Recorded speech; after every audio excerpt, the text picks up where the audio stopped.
Hi, I'm Carl. I'm the director of LotusEaters.com, and I often get asked, where does the name Lotus Eaters come from?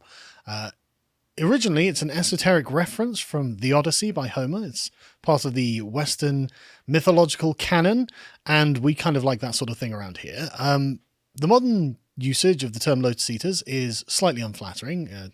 Dictionary definition will be something like a person who spends their time indulging in pleasure and luxury rather than dealing with practical concerns. Now, I just want to say that I think this is Odysseus's fake news. These practical concerns, I think there's a lot to inquire about here. I mean, whose practical concerns are we talking about? Are we talking about Odysseus's practical concerns?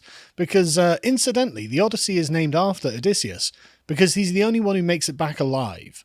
So I think it's worth delving into this a little bit. All Homer tells us of the Lotus Eaters comes from Book 9 of the Odyssey, and this is what he says. Thence for 9 days space I was borne by direful winds over the teeming deep, but on the 10th we set foot on the land of the Lotus Eaters, who eat a flowery food. We went on shore and drew water, and straightway my comrades took their meal by the swift ships. But when we had tasted food and drink, I sent forth some of my comrades to go and learn who the men were, who here ate bread upon the earth. 2 men I chose, sending the third as a herald. So they went straight away and mingled with the Lotus Eaters, and the Lotus Eaters did not plan death for my comrades, but gave of them the lotus to taste.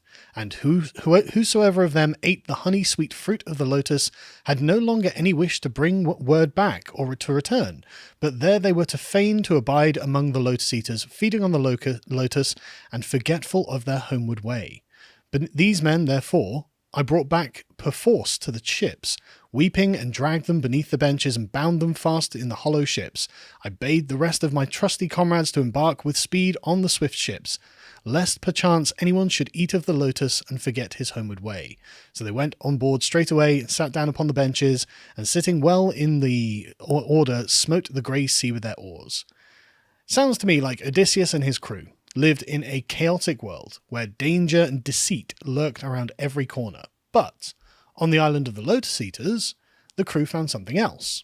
So it seems that the Lotus Eaters and the lotus itself represents a new paradigm, and that the eating of the lotus fruit is itself symbolic for something that changes one's mind.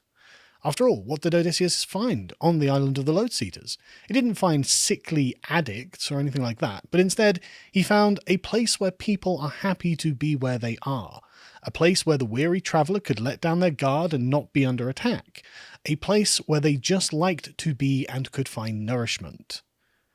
That sure is bad for Odysseus's plans, but since those plans got all of the crew killed, it probably would have been better for them to have stayed on the island, wouldn't it? Maybe the Lotus Eaters merely showed the crew what lay in their future if they went back to the ships, but who knows? But either way, that's the origin of the name, and a representation of the ethos of the site. We wanted somewhere where you could get respite from the sort of constant stream of rage and clickbait that you can find on the internet, you can't really avoid on the internet, and somewhere where we can provide worthwhile content that helps you better understand the world and yourself, as we also work to understand the world and ourselves better than we did yesterday. We do intend to spend our time indulging in intellectual pleasures and try and create luxurious content for our subscribers, so on this count we are indeed guilty.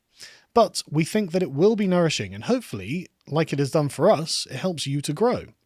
And given the current state of the world, that might just be what we need. So, if you would like to join us, you can become a member of LotusEaters.com, subscribe to our various social media channels, and share with your friends the thoughts that we craft together. Thanks for watching, and we hope you'll stay with us a while, at least until Odysseus returns to drag you back to the ships.